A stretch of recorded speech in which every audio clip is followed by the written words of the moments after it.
بھی چھوٹے سے بچے جب وہ جیل کی سلاخوں کے سامنے آ کر آنسو بہاتے تھے تو دل پر چھریاں چلتی تھی.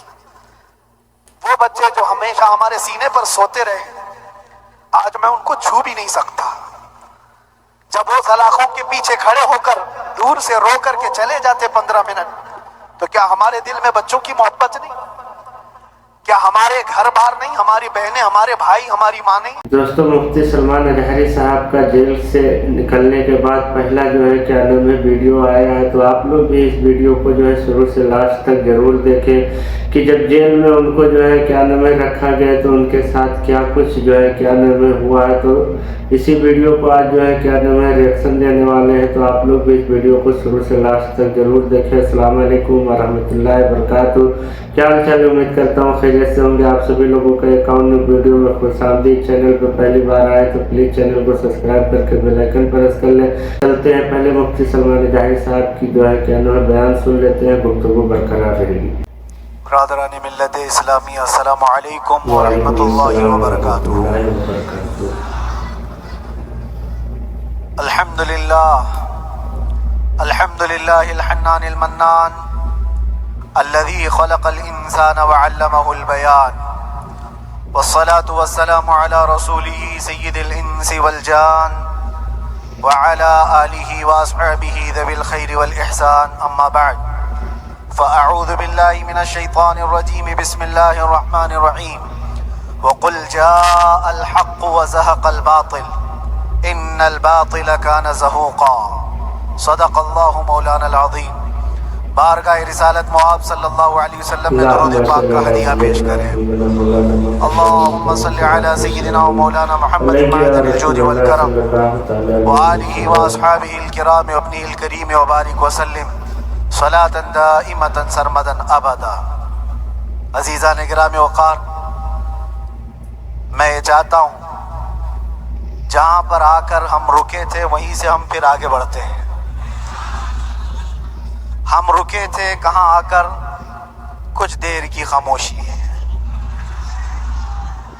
اس کے بعد ہم آگے بڑھتے ہیں. اس لیے کہ مجھے کوئی شعر اب یاد کرانے کی ضرورت نہیں اور نہ ہی کسی کے سامنے کچھ بولنے کی ضرورت ہے. حالات تو ایسے تھے کہ جو نان مسلم تھے وہ بھی ہمیں جیل میں دیکھ کر یہی کہتے تھے کہ آپ ہی نے کہا یہ فلاں بات. ہم نے کہا اللہ تبارک و تعالیٰ نے تم کو بھی یاد کرا دیا. میرے عزیزوں، ستیزہ کار رہا ہے ازل سے تا امروز، شرار بو لہبی سے چراغ مصطفیٰ بھی. یہ آج کل کے معاملات نہیں، ابتدا سے حق اور باطل کے معرکے ہوتے رہے. لیکن ایک بات میں آپ سب کو بتانا چاہتا ہوں، مظفر کو مقید نہ سمجھ اے سیاد. سیدنا مظفر حسین کچوچوی رحمۃ اللہ تعالیٰ علیہ جیل گئے تھے، قید میں تھے. تب انہوں نے یہ شعر کہا تھا کہ مظفر کو مقید نہ سمجھ اے سیاد، میری یہ اسیری بھی سنت آبائی ہے. میرے آبا و اجداد کی سنت ہے جس پر میں عمل کر کے آ رہا ہوں. میرے بزرگوں کی یہ سنت تھی. بہرحال جن کو جس راستے سے مجھے گزارنا تھا، لوگوں کے دلوں میں یہ ٹھنڈک تھی شاید کہ زبان بند کر کے چند دنوں کے لیے قید کر دیا جائے. مگر میرا عقیدہ یہ تھا کہ اللہ تبارک و تعالیٰ جب تک چاہے کہ کوئی اس کے لیے پابندی نہیں لگا سکتا. وَإِن يَمْسَسْكَ اللَّهُ بِضُرٍّ فَلَا كَاشِفَ لَهُ إِلَّا هُوَ. رب تعالیٰ فرماتا ہے اگر اللہ تعالیٰ تمہیں کوئی مصیبت دے تو اس کے علاوہ کوئی ٹال نہیں سکتا. وَإِن يَمْسَسْكَ اللَّهُ بِخَيْرٍ فَلَا رَادَّ لِفَضْلِهِ.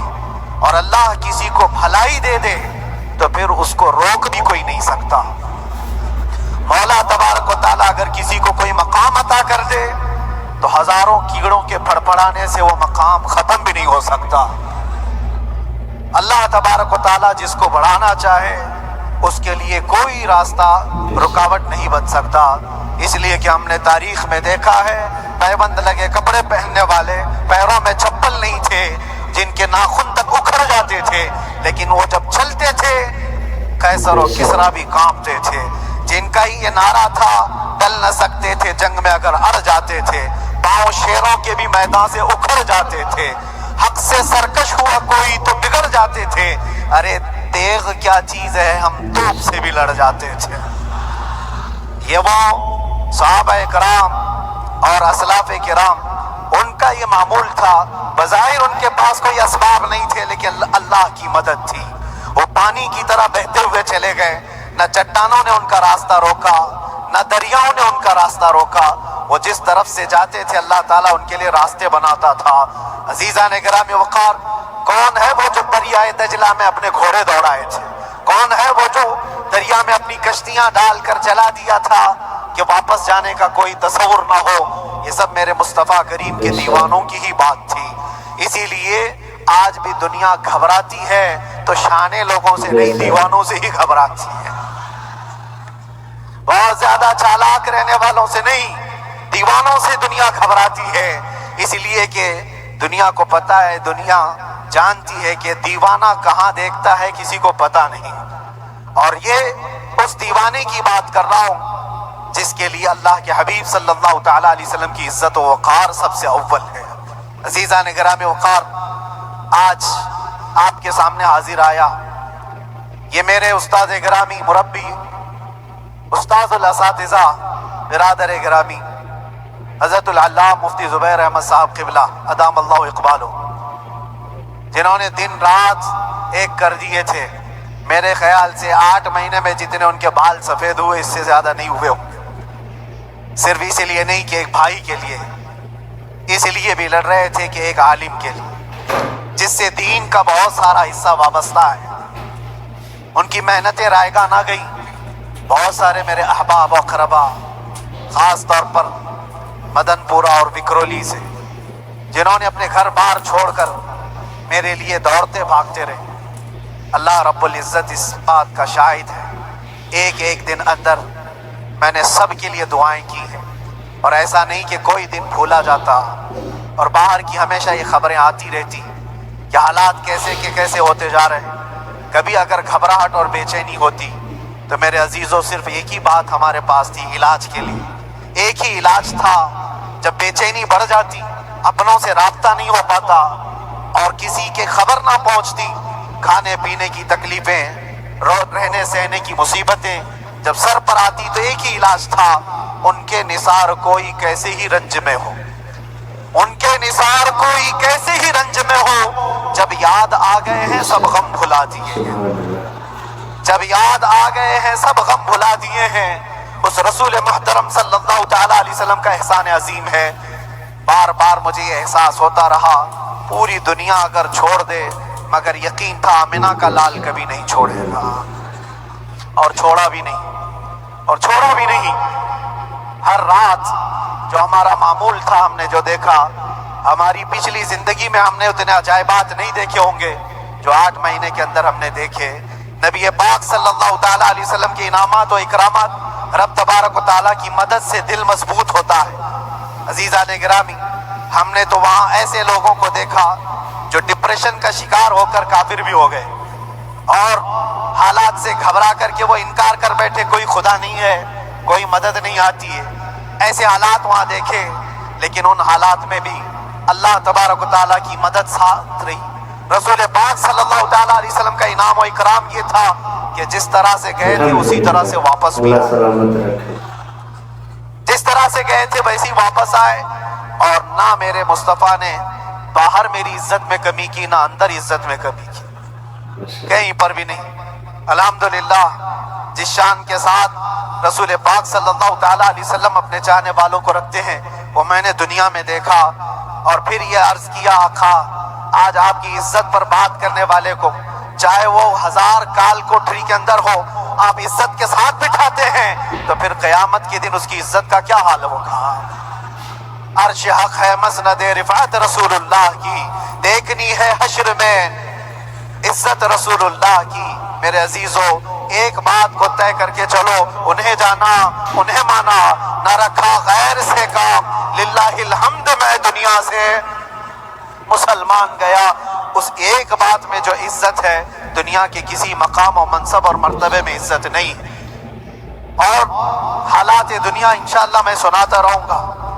اللہ تبارک و تعالیٰ جب تک یہ زبان رکھا ہے حق بولتے رہیں گے اور سناتے رہیں گے، اور بھی حالات آپ کو انشاءاللہ العزیز آگے سناتے رہیں گے۔ لیکن آج خصوصیت کے ساتھ میں جمعہ کے لیے اسی لیے حاضر آیا کہ یہاں کے لوگ پل پل یاد کرتے رہے۔ حضرت مجھے ہر بار خبر دیتے کہ جب نماز سے فارغ ہو کر کے میں نکلوں تو مجھے لوگ پکڑ لیتے، کیا ہوا، اب کیا خبر ہے؟ تو جس قدر آپ کی بے چینی تھی، بے قراری تھی، میرے عزیزو مجھے بھی ملنے کی بے چینی اور بے قراری تھی، لیکن یہ ایک سٹیج تھا جس سے گزارا گیا ہے، ایک مقام تھا جس سے گزارا گیا۔ میں تو ایک نکما آدمی، میں تو ایک کم پڑا ہوا، لیکن آپ کو بزرگان دین کی اگر تاریخ پتہ ہو، امام اعظم ابو حنیفہ رضی اللہ تعالیٰ جن کو ناحق جیل میں رکھا گیا تھا، امام موسیٰ کاظم رضی اللہ تعالیٰ 7 سال تک قید میں رہے۔ یہ کون امام موسیٰ کاظم؟ جن کے دربار میں جانے کے لیے غوث اعظم عبد القادر جیلانی رضی اللہ تعالیٰ 4 کلومیٹر دور اپنی چپل اتار دیا کرتے تھے۔ امام موسیٰ کاظم کا وہ دربار ہے جن کو باب الحوائج کہا جاتا ہے۔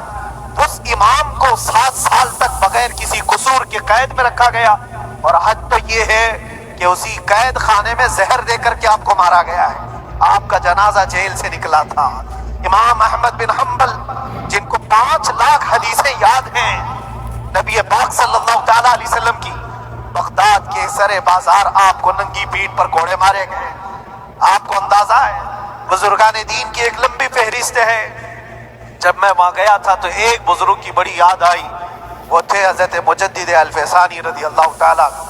اکبر جیسے ڈکٹیٹر کے سامنے، اس زمانے کے سب سے بڑے ڈکٹیٹر بادشاہ کے سامنے آپ نے حق بات کا اعلان کیا تھا۔ مجدد الفسانی رحمۃ اللہ تعالیٰ علیہ نے فرمایا تھا کہ اسلام نام سے جو دین ہوگا وہ محمد عربی کا لایا ہوا ہی دین ہوگا، کسی اور بادشاہ کا بنایا ہوا نہیں ہوگا۔ اس بات پر آپ کو قید میں ڈالا گیا تھا، 8 سال تک قید میں رکھا گیا۔ 8 سال میں بادشاہ مر بھی گیا، بیٹا بادشاہ بنا، لیکن کسی نے آ کر جہانگیر کے سامنے یہ بات رکھی کہ آپ کے باپ نے جس مولانا کو قید میں ڈالا تھا گوالیار کی جیل میں، 8 سال میں جیل کا نقشہ بدلا ہوا ہے۔ تو بادشاہ نے پوچھا ہوا کیا ہے؟ کہا کہ اس مولانا نے 8 سال میں تقریباً 700 قیدیوں کو عالم بنا دیا۔ درس حدیث، درس تفسیر، قرآن کا علم، نمازیں جماعتوں سے وہاں اس طرح ادا ہوتی ہیں جیسے لگتا ہے گنبد خضرا کی چھاؤں میں ہے۔ رب تبارک و تعالیٰ کا یہ احسان عظیم تھا۔ ان 8 مہینوں میں بحمدہ تعالیٰ میں نے اپنی لائف میں کبھی اتنی امامت نہیں کی تھی جتنی وہاں امامت کیا، اس لیے کہ پابندی نہیں ہو پاتی۔ جب جب امام رہا مسجد میں چھٹیاں ہوا کرتی تھی، ادھر ادھر آنا جانا، لیکن وہاں پر کبھی کسی نماز میں چھٹی نہیں ہوئی۔ اور امامت اللہ تبارک و تعالیٰ کو جہاں لینا ہے وہاں لیتا رہے۔ اور مجھے اس بات کا تھوڑا قلق تھا، 24 سال سے میں تراویح سنا رہا تھا، 24 تراویح ہو چکی تھی، رمضان المبارک کا 24 گزر چکے تھے، 25واں سال تھا، ظالموں نے مجھے رمضان سے پہلے اندر کر دیا۔ بار بار یہ خواہش ہوتی تھی کہ میری تراویح چھوٹنے نہ پائے، 25ویں تراویح ہے، 25ویں محراب ہے، لیکن رب تبارک و تعالیٰ کا احسان، اندر موجود سارے مسلمانوں نے یہ مطالبہ کیا کہ ہم یہاں جماعت سے تراویح قائم کریں گے۔ اور اب تک لوگ الم تری کیف والی تراویح کبھی کبھار پڑھ لیا کرتے ہیں، لیکن سارے لوگوں نے مل کر کے یہ اتفاقاً کہا کہ ہم پورا قرآن آپ سے سننا چاہتے ہیں۔ کیسے کیسے قیدی تھے، کیسے کیسے کرائم والے تھے۔ میں نے کہا آج میں ایک دن پڑھاتا ہوں، ایک پارہ پڑھوں گا، آپ کو اگر لگے تو بتا دینا، بھاری پڑ جائے، کیونکہ لوگ سارے کرمنل ہیں اور کئی طرح کے جرائم کیے ہوئے لوگ، نماز دین سے کہاں زیادہ رشتہ، کہاں ہو سکتا ہے یہ گھبرا کر بھاگ جائیں۔ ایک دن پڑھاؤں گا، اگر آپ کو لگے تو بول دینا، نہیں تو کل سے الم تری۔ پہلے دن تراویح پڑھا ہے، دوسرے دن سارے لوگوں نے کہا آپ نے ایک پارہ پڑھایا ہے، سحری تک بھی پڑھائیں گے تو انشاءاللہ کھڑے رہیں۔ یہ جو استقامت یہ ساری چیزیں دلوں کا جمع ہونا اور ہماری طرف دلوں کو پھیر دینا بغیر اللہ کی مدد کے نہیں ہوتا، رسول پاک صلی اللہ تعالیٰ علیہ وسلم کے کرم و احسان کے بغیر نہیں ہوتا۔ وہ تراویح بھی پڑھتے رہے، تفسیر قرآن بھی سنتے رہے اور قرآن کی تعلیم بھی لیتے رہے۔ پھر مجھے اندازہ یہ ہوا کہ رب تبارک و تعالیٰ کی منشا یہ تھی کہ ہماری تراویح کی محراب کی سلور جبلی جیل کے اندر ہو جائے۔ مجھے اس بات کا کوئی قلق نہیں رہا کہ میری کوئی چیز چھوٹ گئی۔ ہاں، عید، بقرعید، محرم، یہ تمام چیزیں لوگوں کی یاد تو رہتی، رشتہ دار، احباب اقربا کی یاد، لیکن اللہ کی مرضی، میرا رب تبارک و تعالیٰ جو پسند کرے اس میں ہم راضی ہیں۔ اگر مولا یہ چاہتا ہے کہ میں تنہا پڑھوں تو اس کی رضا میں ہم راضی، اگر وہ چاہتا ہے کہ مجمع ہزاروں میں ہم نماز ادا کریں تو اس کی مرضی پر ہم قائم ہیں۔ عزیزان گرامی وقار، صبر اور سکون کے ساتھ جو حالات گزرے اس میں سب سے بڑا کردار آپ سب کی دعاؤں کا ہے، سب کی دعاؤں کا۔ مشائخ، سارے پیران اعظام، تمام سلاسل کے اور ہر مسجد کے امام اپنے محراب اور ممبر سے جو دعا کرتے رہے، یہ سارا ذخیرہ میرے لیے اتنا بڑا ہے جس کو میں بیان نہیں کر سکتا۔ ہر ایک کی جانب سے دعائیں، عورتوں، بچوں کی طرف سے منتیں، روزے، نہ جانے کیا کیا کر لیا۔ پھر مجھے اندازہ ہوا کہ صرف اپنے آرام، اپنے راحت کے لیے پھڑپھڑانے سے کچھ نہیں ہوگا۔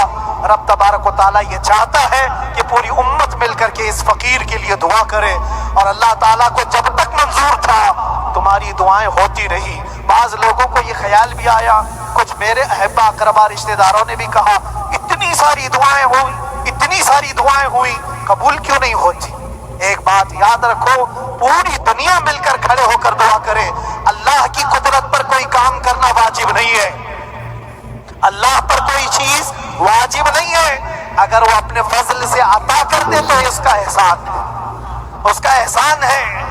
اب چاہے وہ سال بھر میں قبول کرے کہ 5 سال میں قبول کرے، ایک بات یاد آتی ہے میرے عزیزو، ہماری قید تو 8 مہینے کی ہوگی، ان بزرگان دین کی قید 8 سال، 7 سال۔ امام محمد بن حسن عسکری 20 سال تک قید میں رہے، 20 سال تک اندر سلاخوں کے پیچھے بند رکھا گیا۔ یہ اہل بیت اطہار ہیں، ائمہ اعظام ہیں، ان کی تکلیفیں دیکھ کر پھر ہماری تکلیف چھوٹی لگتی، اور پھر نبی پاک صلی اللہ تعالیٰ علیہ وسلم کی یاد آتی۔ صرف اس بات کا ہمیں فخر تھا کہ تم نے کبھی چوری کے الزام میں تو نہیں گرفتار کیا، کسی گھناؤنے الزام میں تو نہیں گرفتار کیا۔ ہاں، اگر کسی بات پر گرفتار کیا ہے تو ان سے پوچھو تو اب یہ بولنے میں بھی شرم کرتے ہیں، مولانا کو کیوں گرفتار کیا ہے، مولانا کو کیوں اندر رکھا ہے، شرم آتی ہے بولنے میں، کیونکہ انہوں نے کچھ ایسا بولا تھا جس کو بولنے میں شرم آتی۔ کیا بولا تھا میرے عزیزو؟ یہ ایک الگ کہانی ہے، ابھی میں اس پر کچھ گفتگو نہیں کرتا، اس لیے کہ ہر ایک کو یاد ہو چکی ہے، ہر ایک کو یاد ہے، میں اس کہانی کی طرف نہیں جاتا، لیکن اتنا مجھے آج اس ملک میں رہتے ہوئے احساس ہے کہ ابھی بھی انصاف ختم نہیں ہوا ہے۔ انصاف پوری طرح ختم ہو جائے تو اللہ کا عذاب آ جائے گا، اللہ کا عذاب آ جائے گا۔ چند لوگ ناانصافی کر سکتے ہیں، لیکن پوری کی پورے روئے زمین پر رہنے والے انسان ناانصافی کرے، ایسا نہیں ہوتا۔ ہمارے حق میں سپریم کی طرف سے جو انصاف آیا ہے، ہمارے دل میں اس قدر جگہ ہے آج، اور اس قدر احساس ہے کہ ہمیں یہ اندازہ آج بھی ہوتا ہے کہ چاہے کچھ بھی ہو جائے لیکن انصاف پوری طرح سے مر نہیں سکتا، انصاف پوری طرح سے مر نہیں سکتا۔ یہ ہمارا ملک عزیز ہندوستان کسی خاص آدمی کے ٹھیکیداری میں نہیں ہے، سبھی کا خون شامل ہے یہاں کی مٹی میں، کسی کے باپ کا ہندوستان تھوڑی ہے، ہمارا بھی ہے، آپ کا بھی ہے، سب کا بھی ہے۔ اور میرے عزیزو، پتہ نہیں یہ بھی شاید راحت اندوری صاحب کا شعر ہے، اور اس سے پہلے بھی کچھ بولا تھا وہ بھی ان کا ہی تھا، تو ڈینجر ہی ہوا کرتا ہے۔ اللہ تبارک و تعالیٰ آپ سب پر فضل فرمائے، کرم فرمائے۔ جو چیز خاص طور پر بولنی ہے وہ یہ ہے، ان حالات سے آج جو گھبرائے ہوئے ہیں، یہ وہ لوگ ہیں جو عیش پرست ہیں. میں کسی کو خاص ٹارگٹ کر کے نہیں کہنا چاہتا، لیکن بہت سارے وہ لوگ جو اثر و رسوخ رکھتے ہیں لیکن وہ آگے آنا نہیں چاہتے. دین اسلام پر حملے ہوں، حضور پاک کی عزت پر حملہ ہو، کسی کو بولنا نہیں، کیونکہ پتہ ہے دیکھو اس مولانا کو کس طرح کی ہے، اسی طرح دوسروں کو بھی کر دیا جائے. جو کمفرٹ زون میں بیٹھنے کے عادی ہو گئے وہ اپنا ایریا چھوڑ کر ہٹنا نہیں چاہتے. اگر میں کچھ کہوں گا حضور پاک صلی اللہ تعالیٰ علیہ وسلم کی ناموس کے لیے تو میرا عیش خطرے میں آ جائے گا. اکثر کی یہی سوچ ہے. میرا تو اپنا دھندا ہے، میرا بزنس ہے، میرے بیوی بچے ہیں. مولوی صاحب وہ صحیح ہے، لگا دو. ہو سکتا ہے مولانا کو کسی چیز کی فکر نہیں ہوگی. آپ کو میں بتاؤں، آپ کو اندازہ نہیں ہمارے دل میں ہمارے بچوں کی کتنی محبت ہے. میرے بھی چھوٹے سے بچے ہیں. جب وہ جیل کی سلاخوں کے سامنے آ کر جو چیز خاص طور پر بولنی ہے وہ یہ ہے، ان حالات سے آج جو گھبرائے ہوئے ہیں یہ وہ لوگ ہیں جو عیش پرست ہیں. میں کسی کو خاص ٹارگٹ کر کے نہیں کہنا چاہتا، لیکن بہت سارے وہ لوگ جو اثر و رسوخ رکھتے ہیں لیکن وہ آگے آنا نہیں چاہتے. دین اسلام پر حملے ہوں، حضور پاک کی عزت پر حملہ ہو، کسی کو بولنا نہیں، کیونکہ پتہ ہے دیکھو اس مولانا کو کس طرح کی ہے، اسی طرح دوسروں کو بھی کر دیا جائے. جو کمفرٹ زون میں بیٹھنے کے عادی ہو گئے وہ اپنا ایریا چھوڑ کر ہٹنا نہیں چاہتے. اگر میں کچھ کہوں گا حضور پاک صلی اللہ تعالیٰ علیہ وسلم کی ناموس کے لیے تو میرا عیش خطرے میں آ جائے گا. اکثر کی یہی سوچ ہے. میرا تو اپنا دھندا ہے، میرا بزنس ہے، میرے بیوی بچے ہیں. ہو سکتا ہے مولانا کو کسی چیز کی فکر نہیں ہوگی. آپ کو میں بتاؤں، آپ کو اندازہ نہیں ہمارے دل میں ہمارے بچوں کی کتنی محبت ہے.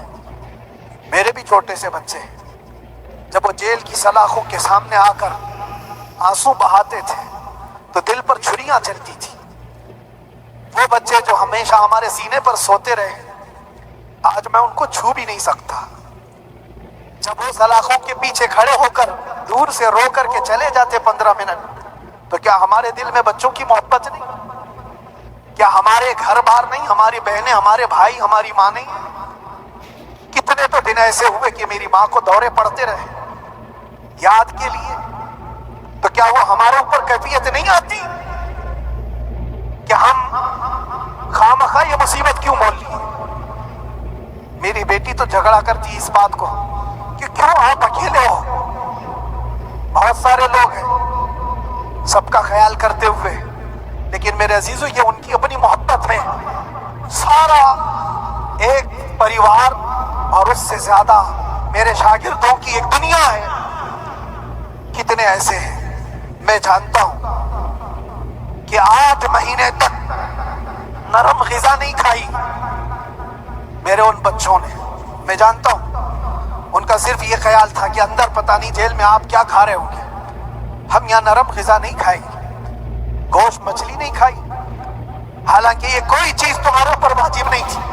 یہ حالات میں اس لیے بتا رہا ہوں میرے عزیز، کسی کے وہم و گمان میں اگر یہ ہے تو نکال دے کہ میرے آس پاس کچھ نہیں ہے، میں کسی کو چاہتا نہیں یا میرے ساتھ محبتیں نہیں ہیں. کثرت سے محبت کرنے والے لوگ ہیں میرے پاس. میرے ان بھائیوں کی اور میرے بہنوں کی، میرے گھر والوں کی محبت ایسی ہے کہ ان کے گھروں کے بچوں کے معاملات بھی بغیر مجھ سے پوچھے نہیں ہوتے. اگر 8 مہینے اندر رہا تو کسی کا رشتہ نہیں تو بات چیت بھی نہیں ہے. رشتہ نہیں ہوگا جب تک یہ نہ آئے.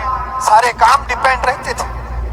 مجھے بھی ان تمام چیزوں کا احساس ہے، لیکن یہ سب چیزیں ایک طرف، میرے مصطفیٰ کی عزت اپنی طرف. بے شک ساری دنیا ایک طرف، ہمارے نبی کی جو ہے عزت ایک طرف.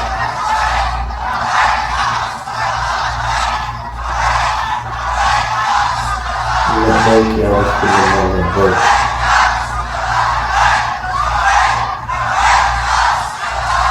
میرے عزیزوں،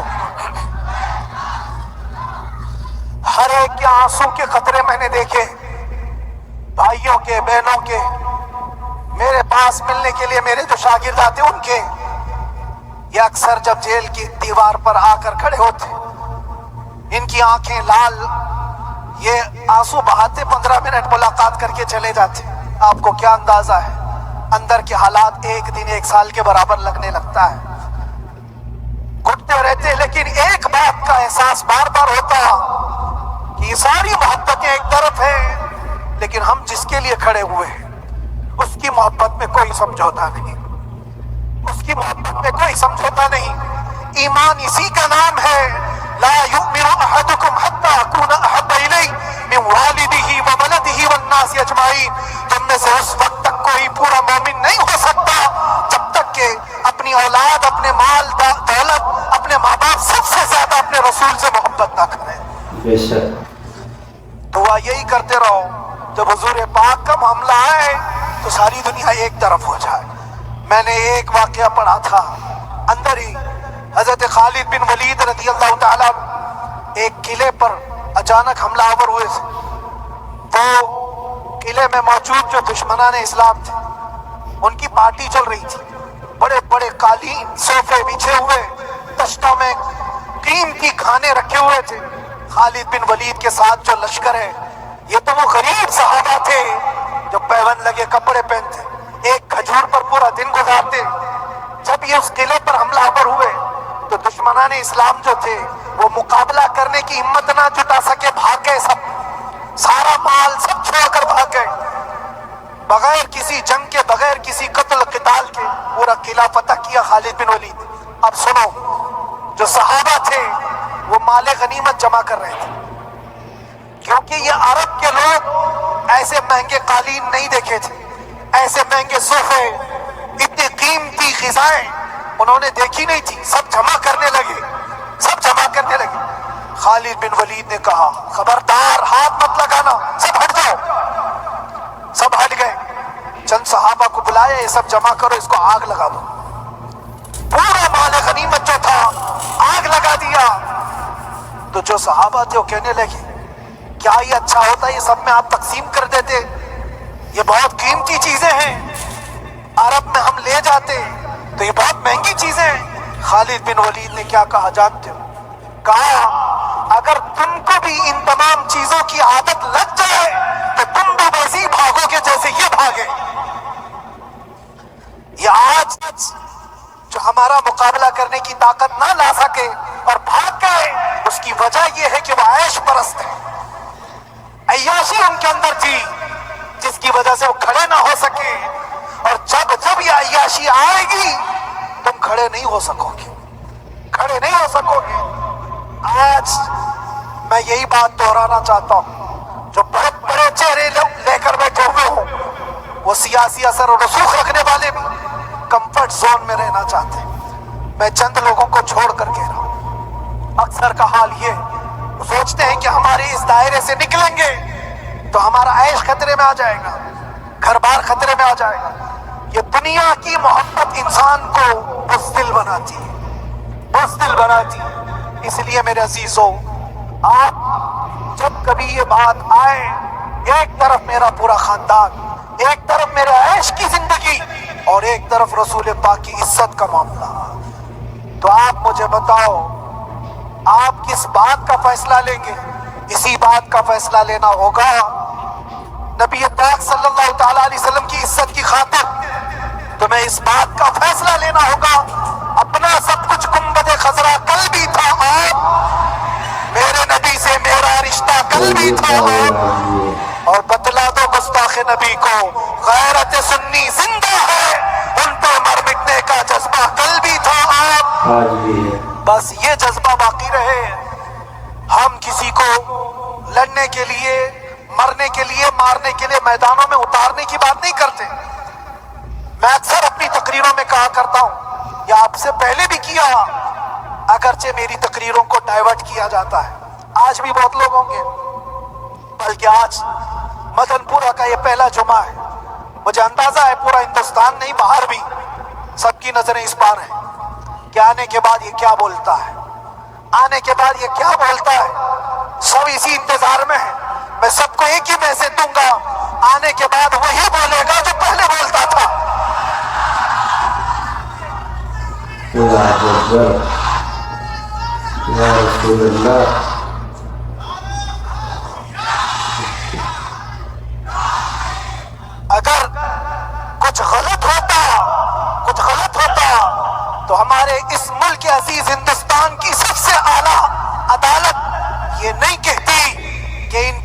میں کوئی ہیٹ مسئلہ نہیں ہے، وہ ہمیں اندازہ ہے میرے عزیزوں۔ ہاں جہاں غلطی ہوگی ہم بھرے اعلان کے ساتھ کہیں گے کہ ہم سے یہ غلطی ہو گئی، ہم سے یہ خطا ہو گئی، زبان پھسل گئی، لیکن جو چیز نہیں ہے تو اگر تم زبردستی اس کو کہو گے تو یہ ہم نہیں مانتے۔ ہاں بس اتنی دعا میرے حق میں کریں کہ جتنی بھی زندگی باقی ہے، جتنی زندگی باقی ہے، اللہ تبارک و تعالی حضور پاک کی محبت اور ان کی عظمت کی حفاظت کے لیے جیتے مرنے کی توفیق عطا فرمائے۔ ہمارا کام صرف اتنا رہ گیا، جو میں سے دینا تھا وہ ہم نے دے دیا۔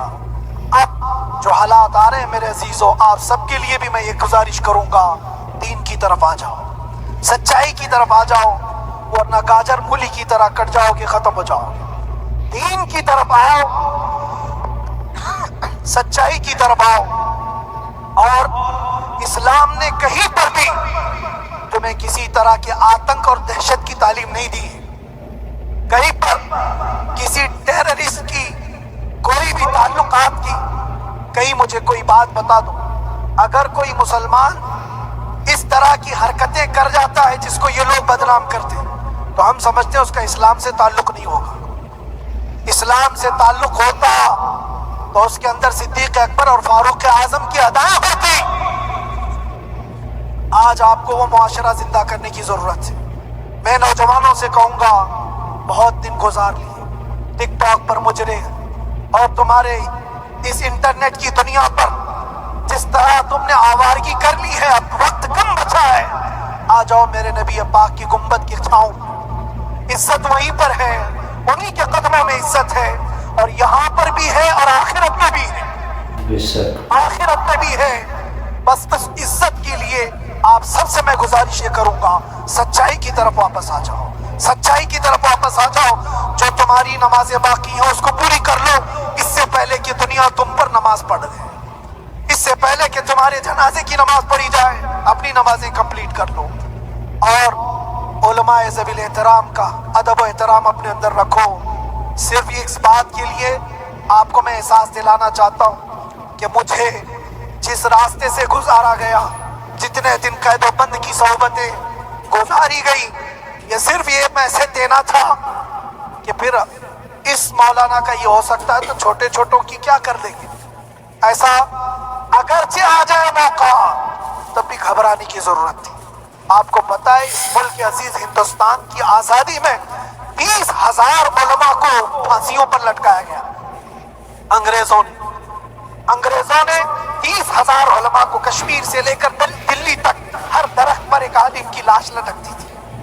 انہوں نے قربانیاں دی ہیں، قربانیاں بزرگان دین کے علماء ذوی الاحترام کی ہوئی ہیں۔ یہ اور بات ہے کہ اس جنریشن نے آج ہم کو دیکھا تو ان کو بہت بڑا لگتا ہے، یہ کوئی بہت بڑی بات نہیں تھی، بہت بڑی بات نہیں تھی۔ اس پروسیس سے بہت سارے علماء کو گزارا گیا ہے۔ سرکار مجاہد ملت رحمت اللہ تعالی علیہ ایمرجنسی کے زمانے میں 18 مہینے تک قید میں گزارے، 18 مہینے تک ایمرجنسی، وہ بھی ڈکٹیٹر کا زمانہ تھا۔ اس زمانے میں بھی آپ اندر رہے، لیکن باہر آنے کے بعد نہ آپ کے مشن میں کوئی کمی آئی، نہ آپ کی زبان میں کوئی لکنت آئی۔ اللہ والے جو ہیں وہ اللہ کی رضا کی طرف اور رسول پاک کی رضا کی طرف ہوتے ہیں۔ ہم سب بھی اس مشن کو آج یہاں سے زندہ کرتے ہیں، جہاں سے ہم چھوڑے تھے وہیں سے آگے بڑھتے ہیں، جہاں سے ہم چھوڑے تھے وہیں سے ہم آگے بڑھتے ہیں۔ کسی کو اگر کچھ برا لگتا ہے تو وہ اس کے سمجھ کا قصور ہے، اس کے فہم کا قصور ہے۔ ہم نے کسی کو ٹارگٹ کر کے کبھی کہا نہیں، بلکہ یہ تو کامن بات ہے، ایک تو کامن کہی جانے والی بات ہے۔ فخر سے اگر کوئی آدمی اپنے گھر میں کہے، کیا بات ہے مولانا آج صبح سے تمہارے گھر میں کچھ ہلچل نہیں ہے، کچھ ہلچل نہیں ہے، ہو سکتا ہے تمہارے گھر میں کوئی نہ ہو، تم اکیلے بیٹھے ہو، بیوی کہیں گئی ہے، ماں کہیں گئی ہے، گھر میں کوئی بنانے والا نہیں ہو، گھر میں خاموشی ہے، تو تم اگر اس کو جواب دے دو کہ کچھ دیر کی خاموشی ہے، شام میں آ جائے گی، کچھ دیر کی خاموشی ہے، شام میں آ جائے گی، تو کیا گناہ کیا؟ کیا گناہ کیا؟ اس کے حالات پر وہ بول رہا ہے، اس کے گھر میں خاموشی ہے اسی لیے بول رہا ہے۔ ہم نے بھی اسی لیے کہا کچھ دیر کی خاموشی، اس لیے کہ ہم جانتے ہیں اسلام وہ نہیں ہے جو یہاں دکھ رہا ہے آج.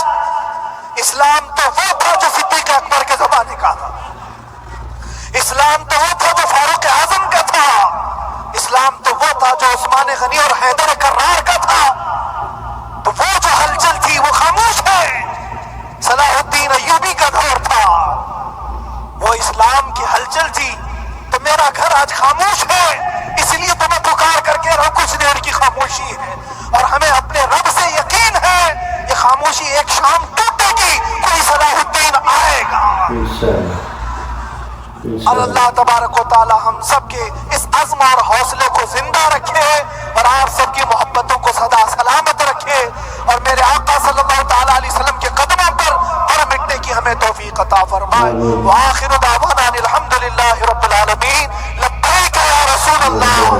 دوستوں آج کے ویڈیو میں اتنا ہی. بس آپ لوگ کو ویڈیو کیسی لگی نیچے کمنٹ کر کے ضرور بتائیں اور ویڈیو کو لائک کر دیں، دوستوں میں شیئر کر دیں. چینل کو سبسکرائب نہیں کیا تو پلیز چینل کو سبسکرائب کر کے بیل آئیکن پر پریس کر لیں تاکہ آنے والے ہر ویڈیو کا نوٹیفیکشن آپ لوگ کے موبائل پر پہنچتا رہے. آپ لوگ نیکسٹ کس ٹاپک پہ ویڈیو دیکھنا چاہتے ہیں نیچے کمنٹ باکس میں اپنی رائے ضرور دیں. پھر ملتے ہیں کسی نیکسٹ ویڈیو میں. اللہ حافظ.